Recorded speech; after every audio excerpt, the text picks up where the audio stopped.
Hello friends, Bihar शिक्षक नियुक्ति के अपडेट को लेकर फिर से मैं आपके सामने आ चुका हूं। और जैसा कि कल आप लोगों ने देखा था, मेरे वॉइस क्लियर नहीं थे और चूंकि टेक्निकल कारण से आपको बहुत सारे प्रश्नों का जवाब नहीं मिल पाया था। दूसरी बात है कि बहुत सारे कन्फ्यूजन सभी अभ्यर्थियों में है और कुछ ऐसे अभ्यर्थी भी जो है बहुत सारे र्यूमर्स फैला के रखे हैं, जिसमें कि डाउट्स इतने ज़्यादा बढ़ गए हैं, लोगों में इतने ज़्यादा पैनिक माहौल बन गया है, जिसको लेकर मुझे आना पड़ा और आप लोगों के सामने लाइव होकर बताना पड़ रहा है कि क्या परिस्थिति है, किस तरह से होगा। क्योंकि इतने सारे डाउट्स, इतने गलतफहमियां कहेंगे उसको, ऐसी गलतफहमियां हैं जो बिल्कुल ही नहीं है और आप लोगों ने उसको पाल रखा है या मान रखा है, या आपके हजारों कमेंट्स इस तरह के आए हैं जिसमें कि ऐसा लग रहा है कि या तो आप चीज़ों को समझ नहीं पा रहे हैं और पैनिक हो रहे हैं। कुछ लोगों ने ऐसे कमेंट्स किया है कि जैसे मैंने किसी को सबको भोज में बुला लिया और अंत में जो है एक आदमी को सीट मिल रहा है। ऐसी बात नहीं है। आपको जो डिटेल्स ऑर्डर निकलने थे वो भी निकल चुका है, उस ऑर्डर्स के साथ भी मैं आ चुका हूं और ऑर्डर्स के हर एक बिंदु जो है उस पर हम पहले बात कर लेंगे। उससे मुझे लगता है कि मैक्सिमम चीज़ें क्लियर हो जाएगी। जो बचेगा उसके बारे में हम बात करेंगे। जो आप ऑफिशियली चाहते थे कि वो नोटिफिकेशन हो, ऑफिशियली नोटिफिकेशन आज निकल चुका है, जिसको लेकर हम आपको बताएंगे।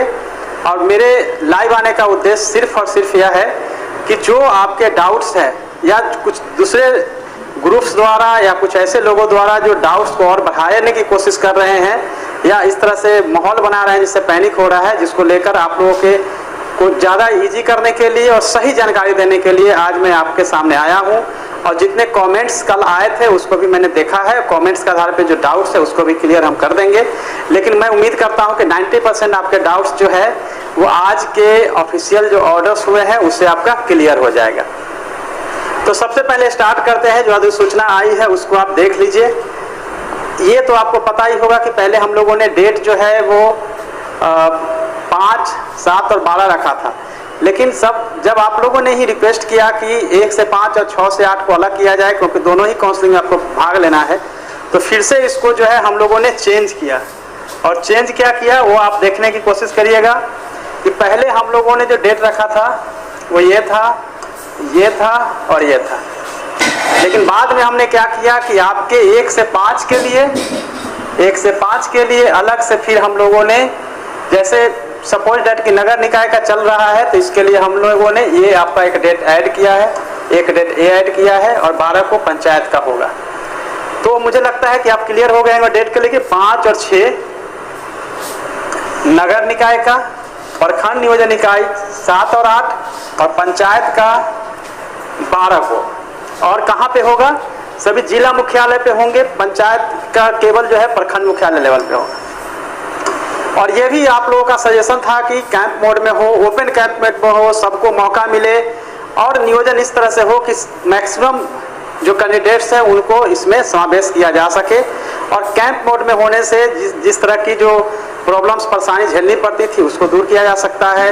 बहुत सारी जो कठिनाइयाँ, कोई डिमांड, बहुत सारी जो आपके साथ झेलना पड़ता था वो सब को दूर करने के लिए कैंप मोड में इसको लाया गया है।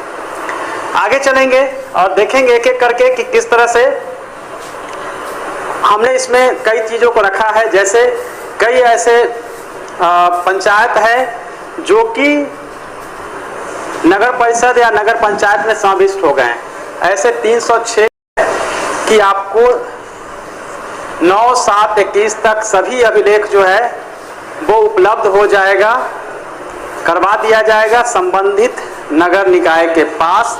और इसका हम लोग काउंसलिंग कब करेंगे? तो इसका काउंसलिंग करेंगे सेकेंड फेज में।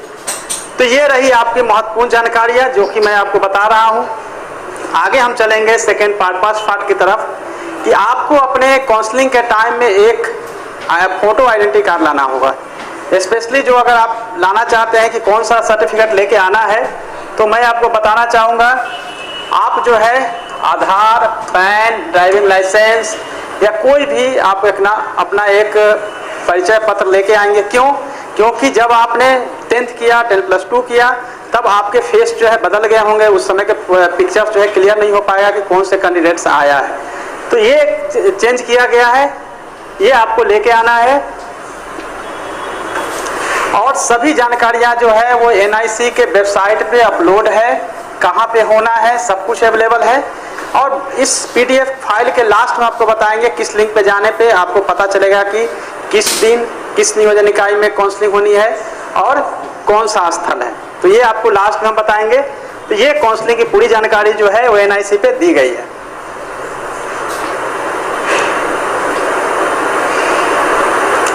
सबसे ज्यादा डाउट्स जो है वो है आपके सर्टिफिकेट को लेकर। तो पहले सर्टिफिकेट्स के डाउट को हम क्लियर करना शुरू करेंगे ताकि आप क्लियर हो ले कि सर्टिफिकेट्स में क्या डाउट्स है, आपको सर्टिफिकेट में लगना क्या है। तो आपको 10th का अंक पत्र, प्रमाण पत्र, इंटरमीडिएट 10+2 का अंक पत्र, प्रमाण पत्र, स्नातक का अंक पत्र, प्रमाण पत्र, लेकिन जहां पे स्नातक के आधार पर आपकी नियुक्ति होनी है उसी के लिए प्रशिक्षण का अंक पत्र, प्रमाण पत्र, शिक्षक पात्रता यानी कि टेट, सीटेट हो, बीटेट हो, उसका आपका अंक पत्र, प्रमाण पत्र, और ये DLED और BEd का। आरक्षित श्रेणी के अभ्यर्थियों के लिए जाति प्रमाण पत्र, जो भी श्रेणी में है, जो भी कास्ट के हैं उनको जाति प्रमाण पत्र लाना पड़ेगा। और जो आवासीय प्रमाण पत्र है, सपोज डेट कि आप BC में है, SC ST में है, कहीं भी हो, कोई भी अगर रिजर्वेशन का लाभ लेना है तो आपको आवासीय प्रमाण पत्र अनिवार्य है। ये देखिए, जो पिछड़ी जाति, अत्यंत पिछड़ी जाति के हैं उनके लिए आय प्रमाण पत्र जरूरी है, क्योंकि नॉन क्रीमी लेयर का होना जरूरी है। स्वतंत्रता सेनानी जिन पर लागू होता है उनके प्रमाण पत्र, दिव्यांगता प्रमाण पत्र जिन पर लागू होता है उनके लिए। फिर आप देखेंगे EWS से संबंधित जिन पर लागू होता है। अब मैटर यह आता है कि आप लोगों के पास सर्टिफिकेट सब आपके पास है, लेकिन ओरिजिनल सर्टिफिकेट्स आपके मैट्रिक के नहीं हो सकते हैं, 10+2 के नहीं हो सकते हैं, हो सकता है ग्रेजुएशन में आपने अप्लाई किया है, यूनिवर्सिटी आपको नहीं मिल रहा है। उस प्रॉब्लम का समाधान यह है कि आप लोगों को मूल अंक पत्र अनिवार्य है, और जहां पे आपको मूल प्रमाण पत्र नहीं है वहां पे प्रोविजनल, ये देखिए प्रोविजनल सर्टिफिकेट को हमने मान्य कर दिया है। मुझे लगता है कि इससे आपका क्लियर हो गया होगा। बीटेट में समान कोटि के अभ्यर्थी को न्यूनतम 7%, पिछड़ा, अत्यंत पिछड़ा और समान कोटि की महिलाओं के लिए 55%, SC ST अनुसूचित जाति जनजाति के लिए और दिव्यांग कोटि के लिए 50%। ये आप लोग पहले से जानते हैं कि ये है। अब मैटर ये आता है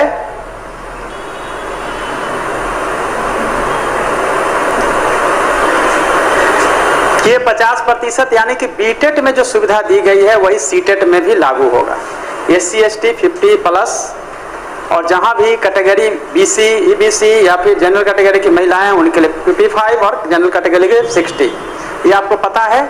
अब एक कंफ्यूजन आप लोगों के सामने था कि 82 वाले को 2 मार्क्स का जो वेटेज है वो मिलेगा कि नहीं। तो 22 या उससे कम वाले को नहीं मिलेगा, क्योंकि वो 54% समथिंग होता है। 55 से ऊपर ही 55 से 70 तक 2% का वेटेज है, 2, 4, 6 और 10 का वेटेज है। इसीलिए आपको ध्यान रखना है कि 82 या 82 से कम वाले जो भी है उनको नहीं मिलेगा। सीटेट और बीटेट दोनों में 150 मार्क्स का एग्जाम लिया जाता है। तो मुझे लगता है आप यहाँ पे बिल्कुल ही क्लियर हो गए होंगे। दूसरा यह है कि आपका जब काउंसलिंग के दरमियान आप सिलेक्ट कर लिए जाएंगे तो बहुत सारा क्वेश्चंस आया कि मेरे सर्टिफिकेट ले लिए जाएंगे, मैं क्या करूंगा, सर्टिफिकेट ले लिए जाएंगे, मैं क्या करूंगा, कौन कौन सा सर्टिफिकेट लिया जाएगा। हम थोड़ी सी सुविधा देते हुए विभाग ने ऐसा सोचा कि अब सर्टिफिकेट जो है हम लोग केवल टेट का सर्टिफिकेट यानी बीटेट और सीटेट का लेंगे, और साथ में बीएड और डीएलएड का ही ओरिजिनल सर्टिफिकेट लेंगे, और बाकी सर्टिफिकेट जो है आपको लौटा दिया जाएगा। अब मैटर यह है कि क्या आप जब आएंगे काउंसलिंग के लिए तो क्या उसी समय आपके सर्टिफिकेट ले लिए जाएंगे और 4 बजे तक वेट कराए जाएंगे? नहीं, पहले हम जो मेरिट लिस्ट बने हैं उसके हिसाब से क्रमबद्ध रूप से बुलाएंगे 50 को, उसमें से जो भी कैटेगरी से सीट भरता जाएगा उसको टिक करते जाएंगे, नाम लिखते जाएंगे और सीट फुल होता जाएगा। वेट नहीं किया जाएगा 4 बजे तक का। 4 बजे तक का वेट कैसे करेंगे? तो जब हम 4 बजे तक राउंड राउंड घुमा रहे हैं और सीट खाली रहेगा तभी तक हम लोग वहां जाएंगे। सपोज डेट किसी नियोजन इकाई में गए और 2 सीट है और पहला जो मेरिट से आ रहा है वही आया और उसने कहा कि देखिए मैं फर्स्ट और सेकंड हूं और आप दोनों का सीट भर गया, जनरल कैटेगरी का था सीट और फिर फिल हो गया। समझ जाइए कि वो 5 मिनट में काउंसलिंग खत्म हो जाएगी क्योंकि 2 सीट थी, पहले टॉप जो 2 थे वो आ चुके थे। दूसरी बात है, आपको लगेगा कि कई जगह जो मेरिट लिस्ट बने हैं उसमें टॉप कोई है, मेरा तो 5वें पोजीशन पे है, मेरा तो 50 पोजीशन पे चला गया, जबकि मेरा कहीं और पोजीशन होना चाहिए। इसके लिए बिल्कुल ही बगल में काउंसलिंग सेंटर के बगल में बनाए जाएंगे हेल्प डेस्क सेंटर, जहां आप अपनी आपत्ति रखेंगे और एट ए टाइम आपके आपत्ति का निराकरण करते हुए काउंसलिंग सेंटर पे जो अधिकारी होंगे वो आपको लेके जाएंगे। तो मुझे लगता है कि आपकी जो डाउट्स है कि सर्टिफिकेट रख लिया जाएगा और तमाम तरह की चीज़ें, वो नहीं होने वाली है। सर्टिफिकेट में आपको टेट का और शैक्षणिक प्रमाण पत्र यानी कि DLED BEd रख लिया जाएगा और वो दोनों सर्टिफिकेट रखने का मतलब है कि आपका सिलेक्शन हो चुका है प्रोविजनली। लेकिन जब तक आपका सर्टिफिकेट चेक नहीं होगा, बाकी जो हमारे पास स्कैन होकर आएगा, तब तक आपकी जो अपॉइंटमेंट लेटर है वो इशू नहीं किए जाएंगे। तो कुल मिला के आप देखेंगे कि किस तरह से। दूसरी बात है कि जो लोग सीटेट पास हैं और जिनका 60 से कम है तो डाउनलोडेड जो सर्टिफिकेट है वो मान्य होगा, जिसमें कि डिस्क्वालीफाई भी लिखा हुआ है। तो ये आप लोगों को ध्यान रखना है। डेट जो है ये जमा कर लिया जाएगा, लेकिन लगता हो आपने अभी काउंसलिंग अभी कराया और आपको पता चला कि अमुक पंचायत में या अमुक ब्लॉक में हमारे होने की संभावना है, वहाँ कैंडिडेट नहीं है और यहाँ के बजाय वहाँ बेटर है, तो आप एट ए टाइम काउंसलिंग के बीच से भी अपने सर्टिफिकेट ले जा सकते हैं। बस एक घोषणा पत्र होगा जिसको कि आपको साइन करना होगा और आपके सर्टिफिकेट जैसा कि आप देख रहे हैं सदस्य सचिव द्वारा हस्ताक्षर किया जाएगा, उसके उपरांत तो आपको वापस कर दिया जाएगा।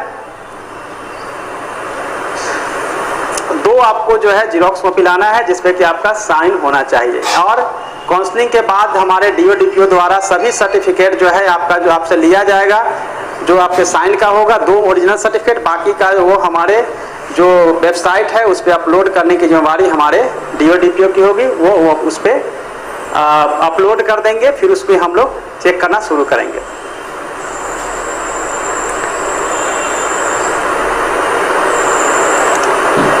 आपने देखा होगा कि वरीयता के अनुसार हम लोग जो है 50-50 को बुलाएंगे। ऐसा नहीं होगा कि कोई पीछे से आ जाएगा। मेधा का पूरा सम्मान होगा, जो सबसे ऊपर होंगे उनको सबसे पहले बुलाया जाएगा। अब आपकी समस्या है कि कैसे कैसे कैटेगरी वाइज बुलाया जाएगा, जिसको लेके आप लोग बहुत ज़्यादा परेशान है। तो सबसे पहले पुकारा जाएगा अनारक्षित महिला पुरुष कोई भी, तो युवा से स्टार्ट होते हुए अनारक्षित महिला कोटि, फिर पिछड़ा वर्ग पुरुष महिला, पिछड़ा वर्ग महिला, अत्यंत पिछड़ा वर्ग पुरुष महिला, अत्यंत पिछड़ा वर्ग महिला, अनुसूचित जाति पुरुष महिला, अनुसूचित जाति महिला, अनुसूचित जनजाति पुरुष महिला, अनुसूचित जाति महिला, और फिर आरक्षित वर्ग की महिला, आर्थिक रूप से पिछड़े हुए वर्ग की दोनों, उसके बाद फिर आर्थिक रूप से पिछड़े वर्ग की महिला, और निःशक्त यानी कि दिव्यांग के होने की स्थिति में उनको।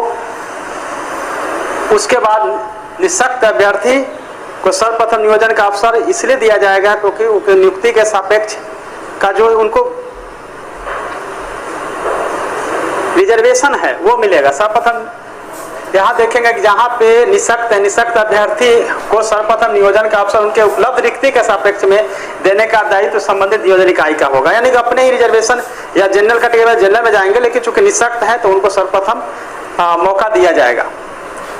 इसके अलावा देखेंगे कि स्वतंत्रता सेनानी के जो पोता पोती, नानी नतनी है, नाती नतनी, उनके लिए काउंसलिंग का अवसर दिया जाएगा। लेकिन एक बात जो सबसे जरूरी है उसको आप लोग देख लीजिए,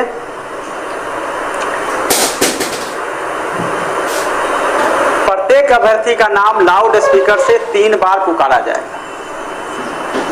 अगर वे उपस्थित नहीं होते हैं तो उसके बाद के क्रम के अभ्यर्थी को उसी लाउड स्पीकर से फिर बुलाया जाएगा। इस दौरान यह वह अभ्यर्थी जिसका नाम पूर्व में पुकारा गया हो उपस्थित होकर नियोजन की प्रक्रिया में शामिल होना चाहेंगे। सपोज डेट कि इस दौरान वो अभ्यर्थी जिसका नाम पूर्व में पुकारा गया हो उपस्थित होकर नियोजन की प्रक्रिया में शामिल होना चाहेंगे तो उन्हें अनुमति नहीं दी जाएगी। कब? जब लाउड स्पीकर पे 3 बार आपको पुकारा गया और फिर आप बाद में आते हैं, अब उस समय नहीं होते हैं, तो फिर इस स्थिति में क्या करेंगे कि आपका नाम पुकारा गया, आप नहीं थे, 1 घंटा बाद पहुंचे या दूसरे नियोजन इकाई से दूसरे नियोजन इकाई की तरफ मूव करने के बाद आप पहुंचे, तो फिर क्या करेंगे, आपको लगेगा कि अब क्या करना है, तो आपको वेट करना है। और वेट करने के बाद फिर से टॉप से हमारा स्टार्ट होगा, और टॉप में जब आपका नाम, अगर वो भी टॉप से तब बुलाया जाएगा जब हमारे यहाँ सीट खाली होगा, और सीट खाली होगा तो बुलाया जाएगा, तभी आपको फिर से मौका मिलेगा कि काउंसलिंग में आप शामिल हो सकते हैं। जैसा कि आप पढ़ के देख सकते हैं, वरीयता सूची से सभी अभ्यर्थियों को बुलाने के बाद यदि रिक्ति अवशेष हो जाती है और ऊपर की सूची में अंकित अभ्यर्थी जिनका नाम पुकारे होने पर उपस्थित रहे, वैसे छूटे अभ्यर्थियों को मेधा सूची के अनुसार काउंसलिंग की प्रक्रिया में शामिल किया जाएगा। काउंसलिंग तिथि को काउंसलिंग पूर्ण होने के पश्चात अभ्यर्थियों के उपस्थिति पंजी को नियोजन इकाई द्वारा क्लोज कर दिया जाएगा, यानी कि उस समय क्लोज कर दिया जाएगा, जिसके जिला शिक्षा पदाधिकारी अथवा उनके प्राधिकृत पदाधिकारी के द्वारा करते हुए कार्यालय का मोहर पंजी मोहर भी उस पर लगा दिया जाएगा। टाइमिंग जो है वो आप लोगों के लिए बहुत महत्वपूर्ण है। कितने से कितने बजे का टाइम रखा गया है, तो टाइम जो है आपका 11:30 से 4:30 बजे तक का है। 11:30 से स्टार्ट होगा, 4:30 बजे तक चलेगा। अब लगेगा कि 4:30 बजे तक क्यों चलेगा। 11:30 बजे स्टार्ट होता है, 50 लोगों को बुलाया जाता है, सीट है 100, तो उसमें से पहले राउंड में से 3-4 टर्न अप हुए, उसके बाद फिर नेक्स्ट को बुलाया जाएगा, नेक्स्ट को बुलाया जाएगा, और यह प्रक्रिया तब तक चलती रहेगी जब तक कि पूरा सीट नहीं भर जाता है। और 4:30 बजे कोई कैंडिडेट्स नहीं है और उस नियोजन इकाई के पास फिर भी 2 सीट किसी भी रिजर्व कैटेगरी कहीं भी खाली रह गया, तो 4:30 बजे के बाद उस प्रक्रिया को आगे नहीं बढ़ाना है। और जैसे ही आप काउंसलिंग के लिए जाते हैं, पुकारा गया और काउंसलिंग के लिए गए, आपके सारे कागजात प्रॉपर मिल गए हैं, आपके मूल आवेदन के साथ मैच कर गए हैं, और आपका सर्टिफिकेट देख लिया गया कि ठीक है, उसको रख लिया गया, सर्टिफिकेट रख लिया गया और आपको टिक लगा दिया गया, उसी समय आप समझिए कि आपका चयन हो चुका है। यह नहीं मतलब है कि सभी का सर्टिफिकेट हमने जमा किया 4 बजे तक, जो आप लोगों को बहुत कंफ्यूजन लोगों ने क्रिएट करके रखा है। 4 बजे तक सबका हम जमा कर लेंगे, कुछ नहीं ऐसा हमारे पास भेजा कि सर मान लेते हैं कि हम सिलेक्ट हो गए हैं पहले, और कोई जो है पीछे से 2 बजे आया और मेरे से आगे वाला मेरिट वाला था, हम तो बैठे रह गए, उसका हो गया। ऐसा नहीं होगा, क्योंकि जो आपका सिलेक्शन हो गया है और उसके बाद में आता है कोई कैंडिडेट से उसका मेरिट हाई है, तो भी उसको नहीं लिया जाएगा। एक बार आप जब सिलेक्ट हो गए, मतलब सिलेक्ट हो गए, भले उससे अधिक मार्क्स वाले कोई आ जाते हैं, सो एट ए टाइम मेरिट के हिसाब से पुकारा जाएगा। अब रही बात मेरिट में अगर ऊपर नीचे है, या परसेंटेज, नाम में एरर, या कैटेगरी बदल दिया गया है, प्रत्येक नियोजन इकाई के साथ हमने व्यवस्था की है कि आप अपनी बात वहां रख दीजिएगा, तो आपको जो है कंसीडर करके प्रॉपर मिला लिया जाएगा आपके आवेदन, मूल आवेदन पत्र से, और फिर मैच करा लिया जाएगा सर्टिफिकेट। जब लगेगा कि मैच हो गया है, नहीं बिल्कुल आपका जो बना था मेरिट उसमें गड़बड़ी थी, तो आपको इसको कंसीडर किया जाएगा। सपोज डैट कि आपने रिसिप्ट जमा किया था, रिसिप्ट खो गया है, कोई दिक्कत नहीं है, आप अपने मेरिट में जहाँ क्रम में रहेंगे देख लीजिएगा, तो उसकी जरूरत नहीं पड़ेगी। सभी मेरिट लिस्ट जो है वहाँ के बॉल पे चिपका दिया जाएगा, और नियोजन इकाई के पास भी होगा, तो बाहर भी डिस्प्ले होता रहेगा जहाँ से आप देख सकते हैं, यह निर्देश भी दिया गया है। तो आपको टाइमिंग का जो है आपको रखना है 6 बजे जो है चयनित अभ्यर्थियों का पूरी तरह से प्रकाशन कर दिया जाएगा और बता दिया जाएगा कि आपका चयन हो गया है। चूंकि चयन तो आप सर्टिफिकेट लेने के साथ ही हो जाएगा, सभी सर्टिफिकेट जो है वो अपलोड हो जाएंगे, यूजर आईडी और पासवर्ड जिला शिक्षा पदाधिकारी को दे दिया गया है, और हमारे द्वारा उसको चेक किया जाएगा। ये पूरी व्यवस्था रहेगी। जिला शिक्षा पदाधिकारियों को यह भी कहा गया है कि काउंसलिंग का स्थल के निर्धारित इसकी सूचना नियोजन इकाई को दे देंगे, ताकि नियोजन इकाई के समय पर सूची प्रकाशित कर सके, पूरी उसके स्थल के बारे में जानकारी हो सके। देन फिर हम देखेंगे कोविड-19 के प्रोटोकॉल का पालन करने की पूरी व्यवस्था जो है की जा रही है, तो वो भी जो है होगी, कोविड-19 का प्रोटोकॉल का पूरा पालन किया जाएगा, रखा जाएगा। जो मैं हेल्प डेस्क की बात कर रहा था, ये पूरी की पूरी नियोजन इकाई वार हेल्प डेस्क सेंटर होगा। तो जब नियोजन इकाई बार रहेगी तो भीड़ भी नहीं रहेगी, आपको किसी से एक्सेस करने के लिए बहुत भीड़ भाड़ नहीं है। नियोजन इकाई के साथ ही हेल्प डेस्क सेंटर प्रत्येक नियोजन इकाई के साथ है, तो कोई समस्या नहीं होगी। आप उनके सामने अपनी समस्या रखेंगे और फिर वो आपको नियोजन इकाई के पास ले जाएंगे, क्योंकि वहाँ पे एक तरफ काउंसलिंग, दूसरी तरफ तू मैं, फिर आप वहाँ जाएंगे, आपको एंटरटेन नहीं हो पाएगा। इसीलिए हमने व्यवस्था रखी है कि आपको ये आपको हेल्प डेस्क सेंटर जो है इसमें पूरी तरह से आपकी हर चीज़ के लिए मदद करेगी।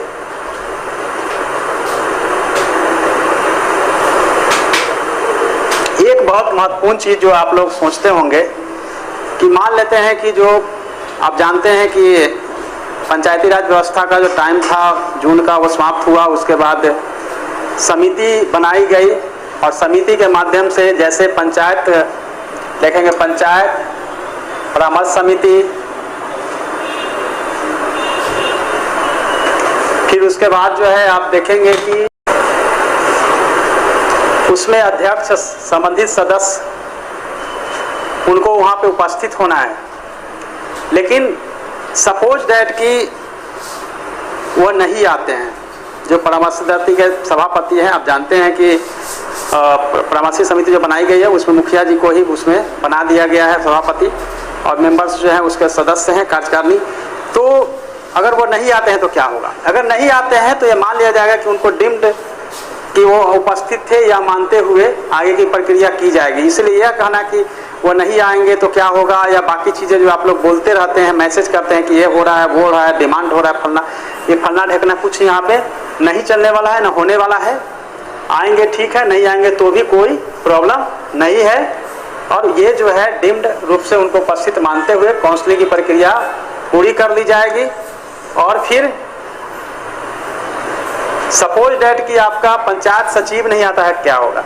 अगर पंचायत सचिव नहीं आएगा तो फिर डीएम साहब द्वारा उनके ऊपर कार्रवाई की जाएगी। तो उनके पास भी ऑप्शन नहीं है कि वो उसमें से अनुपस्थित हो सकते हैं। चयनित अभ्यर्थियों के अपलोड किए गए प्रमाण पत्र सत्यापन के उपरांत ही जिला शिक्षा पदाधिकारी का संबंधित नियोजित को दी जाएगी। सत्यापन के पश्चात नियुक्ति पत्र निर्गत करने हेतु सूचना विभाग द्वारा अलग से निर्गत करने हेतु सूचना विभाग द्वारा अलग से दी जाएगी। सो आप समझ लें कि नियुक्ति पत्र जो है वो बिल्कुल चेक करने के बाद ही जो है आपको मिलेगी। और सबसे बड़ी बात है कि काउंसलिंग स्थल पे नियोजन इकाई वार वीडियोग्राफी होगी, और वीडियोग्राफी समय और तिथि के अनुसार होगी, कब कितने बजे स्टार्ट हुआ, कितने बजे एंड हुआ, और नियोजन इकाई वार, यानी कि एक नियोजन पे एक पूरा कैमरा कंटिन्यू उसको वॉच करेगा। आपस की बात, अफसर की बात, कैंडिडेट्स की बात, सभी कुछ उसमें कैद होता रहेगा। फिर क्या होगा, ओवरऑल पूरे प्रीमाइसिस के लिए भी अलग से रिकॉर्डिंग, वीडियो रिकॉर्डिंग जो है वो चलती रहेगी। और वो वीडियो रिकॉर्डिंग जो है वो डीएम साहब, एसपी साहब के चैम्बर में भी लाइव स्ट्रीमिंग होगा, मेरे साथ भी वो शेयर किया रहेगा। 38 के 38 जिले हमारे नज़र में रहेगा। हमारे माननीय मंत्री जी और एसीएस सर उसको देखते रहेंगे, और जो भी देखना चाहते हैं ऊपरी लेवल पे वो सब इसके माध्यम से देख पाएंगे। उसका लाइव सब कुछ हमारे पास होगा। डीआईओ के माध्यम से ये पूरी प्रक्रिया हमारी चलती रहेगी। ये तो ठीक है, वो पर्याप्त बल में पुलिस बल वगैरह व्यवस्था की रहेगी, इसमें तो कोई आप लोगों को कोई है नहीं। दंडाधिकारी रहेंगे, वहाँ पे मजिस्ट्रेट रहेंगे, तमाम व्यवस्था जो है वो डीएम एसपी के द्वारा की जाएगी। आपके लिए जो ज़रूरी चीज़ है कि आपको अगर कुछ कहना है तो ये हमारा कंट्रोल नंबर है, जिस पे कि आप हमें कॉल करके कह सकते हैं। आपके जो ग्रीवांसेज है वहाँ रजिस्टर किया जाएगा। न केवल ये हमारे स्टेट के लेवल पे होगा, डिस्ट्रिक्ट में भी एक कंट्रोल रूम स्थापित करने का निर्देश दिया गया है। वहाँ पे आप अपना प्रॉब्लम जो है वो कह सकते हैं। तो ये है, और ये सबसे लास्ट में जो है आप देख रहे हैं, ये आपके लिए आप देख लीजिए। ये पूरा का पूरा जो लिंक है, ये लिंक पे अगर आप क्लिक करेंगे,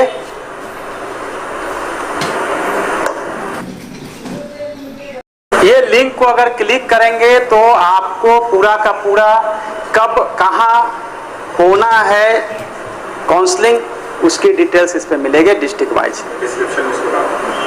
तो ये डिस्क्रिप्शन में चला जाएगा, आप इसको देख सकते हैं। तो ये रही पूरी की पूरी हमारी जो है डिटेल्स गाइडलाइन, जिसको कि हमने आपको डिटेल्स में बतलाया। मुझे लगता है कि बहुत सारे आपके जो क्वेश्चंस वगैरह होंगे, प्रॉब्लम्स था, वो दूर हो गया होगा और कोई कन्फ्यूजन नहीं रहा होगा। उसके बावजूद जो बहुत सारा कन्फ्यूजन आपका है, सर्टिफिकेट रख लिया जाएगा, क्या होगा, ये सब आपकी समस्या दूर हो गई। सर्टिफिकेट में सभी सर्टिफिकेट क्यों नहीं रखा जा रहा है? हो सकता है बहुत सारे कैंडिडेट्स को कुछ इंटरव्यू देना है, कहीं और अपॉर्चुनिटी मिली हुई है, तो उनका ये फ्यूचर जो है वो ख़राब नहीं हो, उनको अपॉर्चुनिटी से महरूम ना हो, इसीलिए व्यवस्था की गई है कि आपके सर्टिफिकेट का 2 पार्ट, टेट और डीएलएड या बीएड यानी प्रशैक्षणिक और पात्रता परीक्षा के सर्टिफिकेट रखे जाएंगे। इसके अलावा कोई सर्टिफिकेट नहीं रखा जाएगा, बाकी लौटा दिए जाएंगे। लेकिन हाँ, एक बार अगर आपका सिलेक्शन हो गया है तो दूसरे जगह अगर आप काउंसलिंग की कोशिश करते हैं स्कैन पेपर लेकर, स्कैन सर्टिफिकेट बना के या गलत तरीके से, तो आपकी यहाँ जो सिलेक्शन हुई है वो भी रद्द कर दी जाएगी। तो यह ध्यान रखेंगे कि आपका एक बार सिलेक्शन हो गया है तो घर में रहे, खुश रहे अपने पेरेंट्स के साथ। अब ट्राई ना करें। एक बहुत जो खुशखबरी वाली बात नहीं है वो है, जिन्होंने गलत सर्टिफिकेट लगाए थे उन पे कार्रवाई भी होगी, पर्याप्त पुलिस बल होगी, एफआईआर, सब तमाम तरह की चीज़ें हो सकती है, पहला। दूसरा, जो जेन्युइनली 60% पे थे 80% का सर्टिफिकेट लगा दिए हैं उनके लिए भी अच्छी खबर नहीं है, क्योंकि मूल आवेदन से मिलान किया जाएगा, गलत पाए जाने पे कार्रवाई की जाएगी। मुझे लगता है कि आपके जितने डाउट्स थे वो लगभग क्लियर हो गए होंगे। इसके अलावा कोई डाउट्स है तो मैं अब कमेंट्स देखना शुरू करता हूँ कि क्या क्या कमेंट्स आपके आ रहे हैं, उसके कमेंट्स के हिसाब से हम बताने की कोशिश करेंगे। कौन किस कैटेगरी में जाएगा, जो कैटेगरी के लिए जो रिजर्व है उस कैटेगरी को वायलेट नहीं किया जा सकता। जिस कैटेगरी के लिए जो है उसी कैटेगरी में वो, जैसे ईडब्ल्यूएस का सीट है फीमेल का, और उसमें अगर कोई चाहे कि हम दूसरे जनरल कैटेगरी के जो बॉयज है वो चले जाए, वो नहीं होगा। कोई भी कैटेगरी में जिस कैटेगरी का जो सीट है वो उसी कैटेगरी से भरा जाएगा। तो ये नहीं आप लोग दुविधा रखें कि उसका कैटेगरी हम लेंगे, उसका कैटेगरी लेंगे, और बाकी जो है कैरी फॉरवर्ड हो जाएगा। और एक सीटेड दिसंबर, जनवरी सीटेड, इन सब की समस्या है कि कब निकलेगा, हमको शामिल कर लीजिए। क्योंकि अब तो शामिल करने के लिए जो भी प्रयास आप लोगों ने किया था, लेकिन अभी इस नियोजन प्रक्रिया के पूर्ण होते ही आप लोग को अपॉर्चुनिटी दी जाएगी। जैसा कि माननीय मंत्री जी के द्वारा बताया गया था कि हाँ 7th फेज भी इस फेज को पूरा होने के बाद शुरू किया जाएगा। सो आप लोग होप नहीं खोइए, वही जो है जल्दी शुरू किया जाएगा। क्योंकि कमेंट्स हजारों आए हैं, इसलिए बहुत मुश्किल है कि सारे कमेंट्स को रिप्लाई किया जाए। हाँ, सर्टिफिकेट पुराने और नए की बात है। सर्टिफिकेट जो है जो आपने आवेदन के साथ लगाए थे वो मान्य होगा, फ्रेश सर्टिफिकेट की जरूरत नहीं है। लेकिन एक समस्या आपकी ये भी है कि मेरा सर्टिफिकेट खो गया है जो आपने लगाया था, तो क्या करें? जैसे आवासीय लगाया, आय लगाया, ईडब्ल्यूएस का लगाया, तो क्या करें? तो एक बात आप गौर से सुनिए, जो सर्टिफिकेट लगाया था और खो गया है और नया सर्टिफिकेट बनाया है, तो नया सर्टिफिकेट हम एक्सेप्ट करेंगे, लेकिन तब जब पुराने सर्टिफिकेट के स्टेटस चेंज नहीं हुआ होगा। जैसे आप बीसी के हैं, इनकम टैक्स आपका जो था और नॉन क्रीमी लेयर में थे, और अभी जो सर्टिफिकेट बनाया है वो भी नॉन क्रीमी लेयर का है, आय ऊपर नीचे हो सकता है, तो कोई प्रॉब्लम नहीं है। कल मैंने बताया था कि आय प्रमाण पत्र बनाने की जरूरत है ईडब्ल्यूएस के लिए, तो वो उसको हम वापस लेते हुए बता रहे हैं कि ईडब्ल्यूएस के लिए आय प्रमाण पत्र की कोई जरूरत नहीं है, क्योंकि आप लोग बहुत परेशान हुए थे और हो सकता है कि मेरे से भूल हुआ हो, तो मैं उसको करेक्ट करते हुए बताता हूँ ईडब्ल्यूएस के लिए कोई आय प्रमाण पत्र की जरूरत नहीं है, ईडब्ल्यूएस की सर्टिफिकेट ही एनफ है। तो पुराने और नए सर्टिफिकेट का मुझे लगता है प्रॉब्लम दूर हो गया कि नया सर्टिफिकेट लेके जाएंगे, पुराने वाले खो गए हैं, रिसिप्ट खो गया है, कोई इशू नहीं है। आपका जो है आइडेंटिटी कार्ड जो है वो लेके जाना है, और आप मेरिट के हिसाब से जब पुकारा जाएगा, नाम नीचे है, कोई इशू नहीं है। आप कौन से हेल्प डेस्क सेंटर को बताइएगा, नाम आपका प्रोविजनल में था, ओरिजिनल में नहीं है, फाइनल मेरिट लिस्ट में, तो भी आप जो है वो क्लेम कर सकते हैं और अपने हेल्प डेस्क सेंटर को बता सकते हैं कि क्या हो रहा है। और सबसे बड़ी बात है कि पूरे की पूरी काउंसलिंग व्यवस्था को एक वॉर रूम के द्वारा एजुकेशन डिपार्टमेंट यानी मेरे द्वारा पूरे की पूरी जो लाइव स्ट्रीमिंग होगी, मैं देखता रहूँगा कहीं से भी, और खुद भी अपने इस चैनल पे लाइव रहूँगा और आपके कमेंट्स देखता रहूँगा कि क्या कमेंट्स हमारे लाइव में आ रहे हैं। कहीं से भी कोई प्रॉब्लम होगी एट ए टाइम कॉल करके भी उसको हम रिजॉल्व करने की कोशिश करेंगे। पूरी एजुकेशन विभाग और सरकार आपको बेहतर और सही ढंग से नियोजन हो, सही ढंग से काउंसलिंग हो और मेरिट ही मेरिट आए। किसी तरह की 1% की गड़बड़ी की कोई संभावना नहीं है, क्योंकि बिना सर्टिफिकेट चेक किए हुए कोई भी अपॉइंटमेंट लेटर नहीं मिलेगा। आप सब जानते हैं, कुछ लोग मुहिम चला रहे हैं कि जैसे ही हमारा काउंसलिंग हुआ सर्टिफिकेट दे दीजिए हम लोगों को नियोजन पत्र यानी कि अपॉइंटमेंट लेटर। आप समझ लीजिए वो सब फर्जी है, जानबूझ के वो चाहते हैं कि फर्जी से भरा है तो उसको जल्दी से जल्दी ले लेना है, उससे फंसने का चांस नहीं हो। लेकिन उसको पता नहीं है कि उससे आगे सरकार सोचती है कोई भी फर्जीवाड़ा नहीं होगी और हर चीज़ को चेक करके और जो जहाँ है उनका करना है।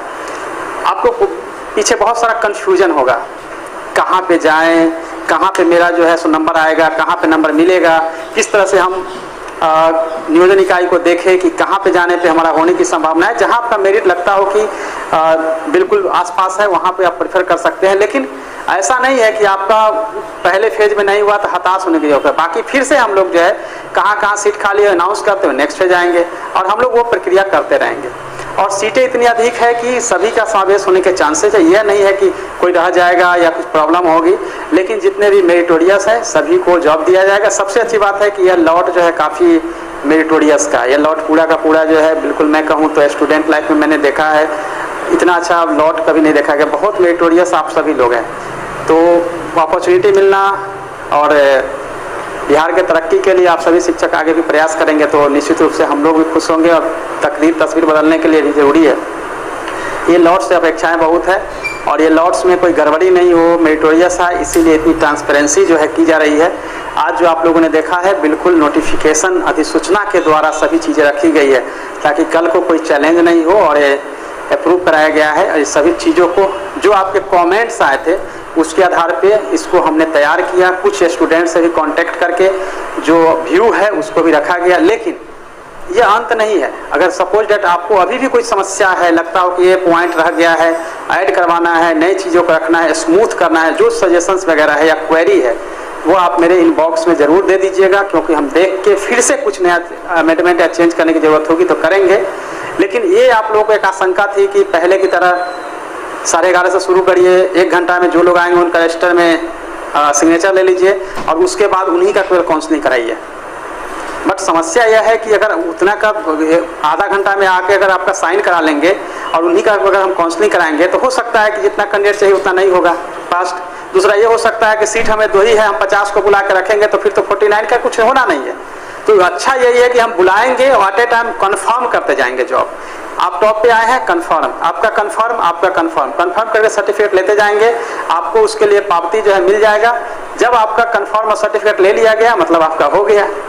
तो हो सकता है यह खुशखबरी आपको मॉर्निंग 11:30 बजे पहले ही आप टॉप पे होंगे, आप ही को मिल जाए पहले, और किसी को हो सकता है 4 बजे मिले जहाँ सीट ज़्यादा है या फिर जहाँ कैंडिडेट्स नहीं पहुँच पाएंगे।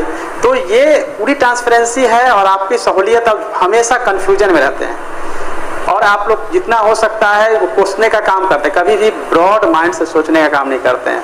इस उम्मीद यह करता हूँ ब्रॉड माइंड से सोचिए और सही दिशा में सोचिए। कोई भी ऐसा नहीं हो सकता है कुछ ऐसी ऑर्डर से ऐसे स्पीच दिए जाएंगे जो कि रॉन्ग हो, गलत हो, सही हो। और इतनी ज़्यादा मैसेजेज, इतने ज़्यादा कॉल्स, हर सेकेंड जो है कॉल आना, मैसेज आना, हर तरह के कॉल्स, हर तरह के मैसेज, जिससे कि पूरा विभाग के सभी अधिकारी भी परेशान हो गए कि इतने सारे कन्फ्यूजन है। अब उस कन्फ्यूजन को दूर करने का कोई माध्यम ही नहीं था जिसके द्वारा हम आपको बताएं कि किस माध्यम से आपके पास सामने आए। मेरे पास लगा कि यूट्यूब चैनल के माध्यम से ही आपके सामने आए और अपनी बातें रखा। इस सेशन का मूल उद्देश्य था आपके सारे डाउट्स को क्लियर करना ताकि बिहार के यूथ को कोई परेशानी नहीं हो और बिहार के यूथ जो है बिहार की तरक्की में आ गया है। तो कुछ कॉमेंट्स और भी अगर अभी मुझे लगता है कि कुछ लेने लायक है तो उसको हम देख लेते हैं। 82 वाले को आधा जगह पे वेटेज मिला है वो गलत है, उसको कट कर दिया जाएगा। 82 वाले को वेटेज नहीं मिलेगा 2 नंबर का। मैंने क्लियर कट आपको ऑर्डर ही निकाल दिया है। और आप लोग हमेशा कहते हैं कि रिटर्न में चाहिए, रिटर्न में पूरा आ गया है। इस पे कॉम्पिटेंट अथॉरिटी का अप्रूवल मिल चुका है। हाँ, किसी इकाई पे ज़्यादा भीड़ हो सकती है, किसी पे कम हो सकती है निश्चित रूप से, लेकिन उसकी पूरी व्यवस्था होगी कि नियोजन इकाई पे कम भीड़ हो। लेकिन आप जैसे सपोज दैट, ये तो बहुत अच्छा है ना कि 11:30 बजे हम पहुँचे किसी नियोजन इकाई पे, हमने देखा कि यहाँ सीट 5 है और भीड़ ज़्यादा है, तो आपके पास समय है, दूसरी जगह मूव कर सकते हैं या फ्रेंड आपके होंगे कॉल करके बता सकते हैं कि यहाँ पे कम भीड़ है, यहाँ पे आ सकते हैं। बट ये भाग दौड़ ज़्यादा करने की कोशिश मत करें। जिला नहीं बदल सकते हैं आप, ब्लॉक बदल के नहीं जा सकते। हाँ, जिला स्तर पे हो रही है तो आप वहाँ पे ट्राई कर सकते हैं। प्रखंड स्तर पे हो रहा है तो सारे नियोजन इकाई जो है वहीं पे है प्रखंड स्तर पे, यानी कि किसी एक प्रखंड पे ही आप फोकस करके उसके पंचायत में फोकस करिए, क्योंकि जैसे जैसे आप प्रखंड बदलेंगे फिर अलग अलग प्लेस को बदलेंगे, आपका डिफिकल्टी बढ़ेगा और दिन भर परेशान होकर हताश हो जाएंगे सामने। तो किसी एक कहीं खास जगह पे फोकस करिए, कोई जिला हो, कोई ब्लॉक हो, जहाँ पे पंचायत नियोजन इकाई में ज़्यादा सीटें हो सकती है। और कई जिले हैं, जैसे दरभंगा में बहुत अधिक सीट है, कई जिलों में बहुत सीटें हैं, उसके लिए अलग से व्यवस्था हम लोग करने का प्लान कर रहे हैं, इसलिए घबराने डरने की जरूरत नहीं है। और ये अंतिम नहीं है कि ये जो हमने डेट दिया है 5, 6, 7, 8, 12, इसमें नहीं हुआ तो फिर दिक्कत होगी, ऐसा कुछ नहीं है। बहुत लोग जो है अलग अलग तरह की बात करते हैं कि इसमें नहीं होगा, फिर बाढ़ आ जाएगा, इलेक्शन आ जाएगा, अरे ना जाने क्या क्या आ जाएगा। तो ये सब जो है हमेशा भविष्य की चिंता करके वर्तमान नहीं खराब करना चाहिए। वर्तमान में सोचिए, भविष्य में आप अपने से हाइपोथेटिकल होकर सोचते हैं और सोचते हैं कि ये हो जाएगा, वो हो जाएगा। 2 साल हुआ है, आप जानते हैं स्टूडेंट का दुश्मन, केवल कोर्ट कचहरी और बाकी चीज़ें करके इतना हुआ, अब फाइनली होने जा रहा है। आशंकित नहीं होइए, 1 वीक के बाद फिर हम नेक्स्ट राउंड देंगे। और हमेशा सबको चांस लगना ही और मिलना ही है, ऐसा नहीं हो सकता है किसी का हो किसी का नहीं हो। मुझे लगता है कि मैक्सिमम जो मेरिटोरियस है उन सबका हो ही जाना चाहिए।